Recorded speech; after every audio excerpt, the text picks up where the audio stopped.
हमारी मांग है, हम मिनिमम वेज मांग रहे हैं। हम पिछले 1.5 महीने से हड़ताल पे है। हमारी सरकार को टस से मस नहीं होता है, क्योंकि हमारी लड़ाई यहाँ की सरकार के साथ है, हमारी लड़ाई अपने डिपार्टमेंट के साथ नहीं है। हमारी लड़ाई यहाँ की महबूबा सरकार के साथ है, जो हमारे मुतालबे पूरा नहीं कर सकते।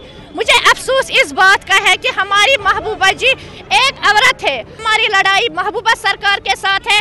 हम मिनिमम वेज मांगते हैं, हम 18,000 वर्करों के लिए मांगते हैं, 10,000 आंगनवाड़ी हेल्परों के लिए मांगते हैं।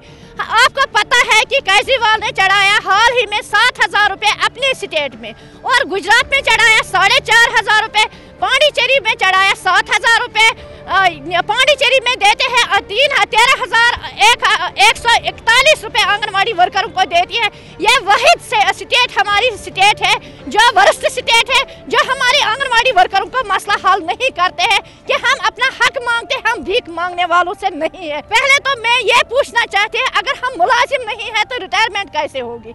रिटायरमेंट उस मुलाजिम को होते हैं जो मुलाजिम होता है। जब हम अपना हक मांगते हैं, इसलिए इस वक्त गवर्नमेंट कहते हैं कि आप मुलाजिम नहीं है। जब उनको काम करने का वक्त आता है, उस टाइम हमारी आंगनवाड़ी वर्कर उनके मुलाजिम है।